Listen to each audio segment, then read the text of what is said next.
Bem-vindos ao canal Sejam Santos, onde vamos explorar a vida e as obras dos santos mais inspiradores da história da Igreja Católica. Nós vamos compartilhar suas histórias, seus ensinamentos e seus exemplos de virtudes, esperando que possam nos inspirar a viver de acordo com os ensinamentos de Cristo. Então, se você quer aprender mais sobre esses santos e descobrir como suas vidas podem ser caminhos que nos levam a Jesus Cristo para nós hoje, inscreva-se no nosso canal e deixe o seu like. Inscreva-se hoje mesmo, divulgue nosso canal a seus amigos e comunidades e nos ajude o nosso canal para que possamos alcançar mais pessoas na divulgação a conhecer mais a vida dos santos. Onde a santidade é uma jornada diária. Faça parte dessa comunidade de busca pela santidade.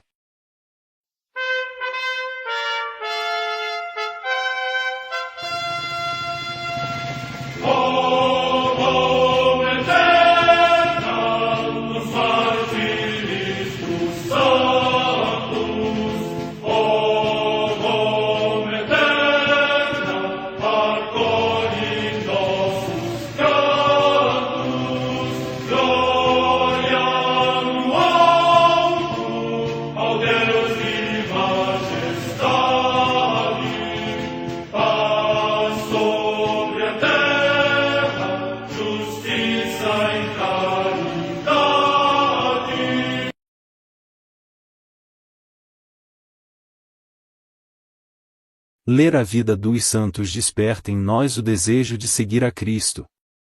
Através de suas vidas podemos aprender as virtudes, a sabedoria e o amor de Deus. Cada santo nos oferece um modelo de vida a ser imitado, como diz São Paulo na carta aos Hebreus, capítulo 12, versículo 1. Estamos rodeados por uma nuvem de testemunhas. A Igreja foi fundada por nosso Senhor Jesus Cristo não apenas como uma instituição, mas uma autêntica família. Os santos mártires, confessores, doutores, as virgens, os santos pastores e todos os demais santos são realmente nossos irmãos que nos precederam no caminho da fé e já estão no céu, para onde também iremos nós, pela graça de Deus. Portanto, sede santos, assim como o vosso Pai Celeste é santo. Mateus capítulo 5, versículo 48. Hoje, dia 6 de julho, celebra a Igreja a vida dessa grande santa, Santa Maria Gorete. A Santa Madre Igreja celebra também nesse dia os santos. Em Nicomédia, na Bitínia, hoje Izmit, na Turquia, Santa Ciríaca, virgem e mártir no tempo do imperador Diocleciano, que é venerada com grande fervor em Tropeia, na Calábria, região da Itália. Morte entre o século III e IV. Em Fiesole, na Etrúria, hoje na Toscana, também região da Itália, São Rômulo, diácono, que é considerado como o primeiro mártir celebrado desta cidade. Data da morte incerta. No Egito, São Cisos o Grande, eremita, singularmente insigne no exercício da vida monástica. Morte no ano 429. Na Escócia, a comemoração de São Paládio, bispo, que, enviado da cidade de Roma à Irlanda, aí morreu no tempo em que São Germano de Auxerre combatia os erros de Pelágio entre os bretões. Morte no ano 432. No território de Armagh, na Irlanda, Santa Monena, abadesa do mosteiro de Kileve por ela fundado. Morte no ano 517. Junto ao rio Reno, na atual Alemanha, São Goar, presbítero, natural da Aquitânia, que, com a aprovação do bispo de Tréveres, fundou um hospício e um oratório para receber os peregrinos e ajudá-los na salvação das suas almas. Morte no século VI.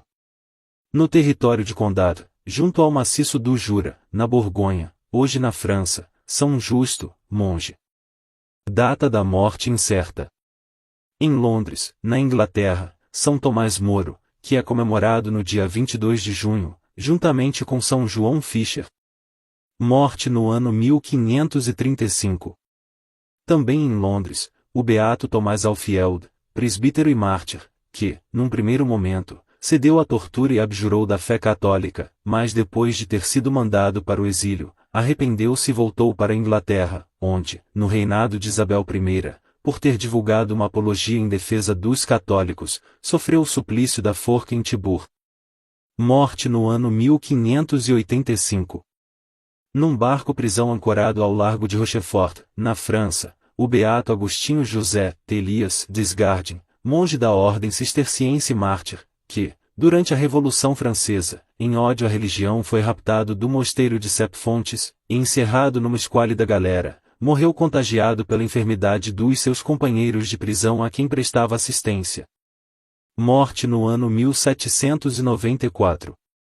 Em Orange, também na França, a beata Susana Águeda Deloy, Maria Rosa, Virgem da Ordem de São Bento e mártir, que, durante a Revolução Francesa, encerrada com outras 32 religiosas de várias ordens e conventos no mesmo cárcere para morrer em dias sucessivos em ódio ao nome cristão, subiu intrepidamente ao patíbulo. Morte no ano 1794. Em Shuangzhou, localidade próxima de Jixian, no Hebei, província da China, São Pedro Wangzuolong, mártir, que, durante a perseguição dos Yetuan, foi conduzido ao templo do ídolo e, porque se recusou a renegar a fé em Cristo, morreu enforcado num poste. Morte no ano 1900. Em Roma, a beata Maria Teresa Ledochowska, que se dedicou totalmente aos africanos oprimidos pela escravidão e fundou o sodalício de São Pedro Claver. Morte no ano 1922. Em Buenos Aires, na Argentina, a beata Nazária de Santa Teresa, Nazária Inácia Marte Mesa, virgem, que, sendo natural da Espanha e imigrante com a família no México, movida pelo zelo missionário se consagrou totalmente à evangelização dos pobres nas várias nações da América Latina e fundou o Instituto das Missionárias Cruzadas da Igreja. Morte no ano 1943. Vida de Santa Maria Goretti. Há 100 anos, no dia 6 de julho de 1902, no Hospital de Netuno, morria Maria Goretti, barbaramente apunhalada um dia antes na pequena aldeia de Le Ferriere, no Campo Pontino. Pela sua vivência espiritual, pela força da sua fé, pela capacidade de perdoar ao seu algoz, ela põe-se entre as santas mais amadas do século XX. Portanto, oportunamente, a Congregação da Paixão de Jesus Cristo, a quem está confiado o cuidado do santuário onde repousam os restos mortais da santa, quis celebrar esta data com particular solenidade. Santa Maria Goretti foi uma jovem em quem o Espírito de Deus infundiu a coragem de permanecer fiel à vocação cristã, até ao supremo sacrifício da vida. A idade jovem, a falta de educação escolar e a pobreza do ambiente em que vivia não impediram a graça de manifestar nela os seus prodígios. Pelo contrário, precisamente em tais condições apareceu de maneira eloquente a predileção de Deus pelas pessoas humildes. Voltam à mente as palavras com que Jesus bendisse o Pai Celestial por se ter revelado aos pequeninos e aos simples, e não aos sábios, nem aos doutos deste mundo. Mateus 11, 25. Observou-se, justamente, que o martírio de Santa Maria Goretti inaugurou aquele a que se haveria de chamar o século dos mártires. E foi precisamente nesta perspectiva que, no final do grande jubileu do ano 2000, sublinhei que a consciência mais viva não nos impediu, porém, de dar glória ao Senhor por tudo que Ele fez ao longo dos séculos, de modo particular neste último, que deixamos para trás, assegurando à sua Igreja uma longa série de santos e de mártires. Mensagem do Papa João Paulo II, ao centenário da morte de Santa Maria Goretti, 6 de julho de 2002. Maria nasceu em 16 de outubro de 1890, na Itália. Filha de Luigi Goretti e Assunta Carlini, terceira de 7 filhos de uma família pobre, mas rica em fé e virtudes, cultivadas por meio da oração em comum, terço todos os dias e aos domingos missa e sagrada comunhão. No dia seguinte a seu nascimento, foi batizada e consagrada à Virgem. Aos 6 anos recebeu o sacramento da confirmação. Depois do nascimento de seu quarto filho, Luigi Goretti, pela dura crise econômica que enfrentava, decidiu emigrar com sua família para o interior, ainda insalubre naquela época, onde após um ano de trabalho esgotante, Luigi contraiu a malária, e morreu. Como consequência da morte de Luigi, Assunta teve que trabalhar deixando a casa a cargo dos filhos mais velhos. Maria frequentemente chorava a morte de seu pai, e aproveita a qualquer ocasião para ajoelhar-se diante de sua tumba, e rezar para que seu pai goze da glória divina. Junto com a tarefa de cuidar de seus irmãos menores, Maria seguia rezando e assistindo a seu curso de catecismo. Posteriormente, sua mãe contará que o terço lhe era necessário e, de fato, o levava sempre enrolado em volta do pulso. Assim como a contemplação do crucifixo, que foi para Maria uma fonte onde se nutria de um intenso amor de Deus e de um profundo horror pelo pecado. Desde muito pequena ansiava receber a Sagrada Eucaristia. Segundo era costume na época, deveria esperar até os 11 anos, mas um dia perguntou à sua mãe: Mamãe, quando tomarei a comunhão? Quero Jesus. Como vai tomá-la, se não sabes o catecismo? Além disso, não sabes ler, não temos dinheiro para comprar o vestido, os sapatos e o véu, e não temos nenhum momento livre. Pois assim nunca tomarei a comunhão, mamãe. E eu não posso estar sem Jesus. E, o que queres que eu faça? Não posso deixar que comungues como uma pequena ignorante. Diante destas condições, Maria começou a se preparar com a ajuda de uma pessoa do lugar, e todo o povo a ajudar dando-lhe a roupa da comunhão. Desta maneira, recebeu a Eucaristia em 29 de maio de 1902. A comunhão constante acrescenta nela o amor pela pureza e anima a tomar a resolução de conservar essa virtude a todo custo. Um dia, após ter escutado uma conversa maliciosa entre um rapaz e uma de suas companheiras, diz com indignação à sua mãe: Mamãe, que mal havia essa menina! Procura não tomar parte nunca nestas conversações. Não quero nem pensar, mamãe, antes que fazê-lo, preferiria que a palavra morrer fica entre seus lábios. Um mês depois, ocorre o que ela sentenciou. Luigi Goretti havia se associado com Giovanni Serenelli e seu filho Alessandro. As duas famílias vivem em quartos separados, mas a cozinha é comum. Luigi se arrependeu em seguida daquela união com Giovanni Serenelli, pessoa muito diferente dos seus, bebedor e carente de discrição em suas palavras. Depois da morte de Luigi, Assunta e seus filhos haviam caído sob o jugo despótico dos Serenelli. Maria, que compreendeu a situação, esforça-se para apoiar sua mãe.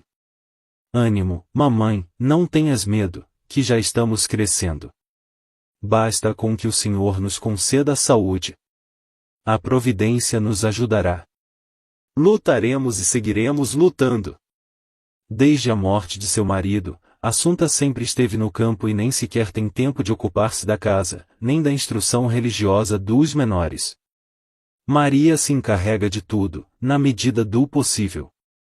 Durante as refeições, não se senta à mesa até que todos estejam servidos, e para ela serve as sobras. Seu cuidado se estende igualmente aos Serenelli. Por sua vez, Giovanni, cuja esposa havia falecido no hospital psiquiátrico de Ancona, não se preocupa em nada com seu filho Alessandro, jovem robusto de 19 anos, grosseiro e cheio de vícios, que gostava de cobrir seu quarto com imagens obscenas e ler livros indecentes. Em seu leito de morte, Luigi Goretti havia pressentido o perigo que a companhia dos Serenelli representava para seus filhos, e havia repetido sem cessar à sua esposa: Assunta, volte para Corinaldo. Infelizmente Assunta está endividada e comprometida por um contrato de arrendamento. Depois de ter maior contato com a família Goretti, Alessandro começou a fazer proposições desonestas à inocente Maria, que em um princípio não compreende. Mais tarde, ao adivinhar as intenções perversas do rapaz, a jovem rejeita a adulação e as ameaças. Súplica a sua mãe que não deixe sozinha na casa, mas não se atreve a explicar-lhe claramente a causa de seu pânico, pois Alessandro havia ameaçado: se contar algo à tua mãe, te mato. Seu único recurso é a oração. Na véspera de sua morte, Maria pede novamente chorando a sua mãe que não a deixe sozinha, mas, ao não receber mais explicações, esta o considera um capricho e não dá nenhuma importância àquela reiterada súplica. No dia 5 de julho, a uns 40 metros da casa, estão debulhando as favas na terra. Às 3 da tarde, no momento em que Maria se encontra sozinha em casa, Alessandro diz: Assunta, quer fazer o favor de levar os bois para mim? Sem suspeitar nada, a mulher o faz. Maria, sentada na soleira da cozinha, remenda uma camisa que Alessandro lhe entregou depois de comer, enquanto vigia sua irmãzinha Terezinha, que dorme a seu lado. Maria! Grita Alessandro. Queres? Quero que me sigas. Para quê? Segue-me. Se não me dizes o que queres, não te sigo. Perante a resistência, o rapaz agarra violentamente pelo braço e a arrasta até a cozinha, trancando a porta. A menina grita, o ruído não chega ao lado de fora. Ao não conseguir que ela se renda, Alessandro amordaça e esgrime um punhal. Maria põe-se a tremer, mas não sucumbe. Furioso, o jovem tenta com violência arrancar-lhe a roupa, mas Maria se desata da mordaça e grita: Não faças isso, que é pecado. Irás para o inferno. Pouco cuidadoso com o juízo de Deus, o desgraçado levanta a arma. Se não deixar, te mato. Frente àquela resistência, a atravessa com facadas. A menina se põe a gritar: Meu Deus! Mamãe! E cai no chão. Pensando que estava morta, o assassino atira a faca longe e abre a porta para fugir, mas ao escutá-la gemer de novo, volta, pega a arma e atravessa outra vez de parte a parte, depois, sobe e se tranca em seu quarto. Maria recebeu 14 facadas graves e ficou inconsciente. Quase ao mesmo tempo, despertada pelo ruído, Terezinha grita e sua mãe escuta. Assustada, diz a seu filho Mariano: Corre a buscar a Maria, diga-lhe que Terezinha a chama. Naquele momento, Giovanni Serenelli sobe as escadas, e ao ver o horrível espetáculo que se apresenta diante seus olhos, exclama: Assunta, e tu também, Mário, vem. Mário Cimarelli, um trabalhador da granja, sobe as escadas a toda pressa. A mãe chega também. Mamãe! Geme Maria. É Alessandro, que queria me fazer mal. Chamam o médico e os guardas, que chegam a tempo para impedir que os vizinhos, muito exaltados, matassem Alessandro. Ao chegar ao hospital, os médicos se surpreenderam de que a menina ainda não havia sucumbido a seus ferimentos, pois alcançou o pericárdio, o coração, o pulmão esquerdo, o diafragma e o intestino. Ao diagnosticar que não tem cura, chamaram o capelão. Maria se confessa com toda clareza. Em seguida, durante 2 horas, os médicos cuidaram dela sem anestesiá-la. Maria não se lamenta, e não deixa de rezar e de oferecer seus sofrimentos à Santíssima Virgem, Mãe das Dores. Sua mãe conseguiu que lhe permitam permanecer à cabeceira da cama. Maria ainda tem forças para consolá-la. Mamãe, querida mamãe, agora estou bem. Como estão meus irmãos e irmãs? Em um momento, Maria diz à sua mãe: Mamãe, dê-me uma gota de água. Minha pobre Maria, o médico não quer, porque seria pior para ti. Incomodada, Maria continua dizendo: Como é possível que eu não possa beber nem uma gota de água? Em seguida, dirige o olhar sobre Jesus crucificado, que também havia dito: Tenho sede. E entendeu. O sacerdote também está a seu lado, assistindo-a paternalmente. No momento de lhe dar a Sagrada Comunhão, perguntou-lhe: Maria, perdoa de todo o coração teu assassino? Ela respondeu: Sim, perdoo pelo amor de Jesus, e quero que ele também venha comigo ao paraíso. Quero que esteja a meu lado. Que Deus o perdoe, porque eu já o perdoei. Maria recebeu a Eucaristia e a extrema-unção, serena, tranquila, humilde no heroísmo de sua vitória. Depois de breves momentos, escutam-na dizer: Papai. Finalmente, Maria entra na glória da comunhão com Deus Amor. É o dia 6 de julho de 1902, às 3 horas da tarde. Foi canonizada no dia 25 de junho de 1950 na homilia de canonização o Papa Pio XII. Indicou Maria Goretti como a pequena e doce mártir da pureza porque, apesar da ameaça de morte, não desobedeceu ao mandamento de Deus. Oremos Santa Maria Goretti.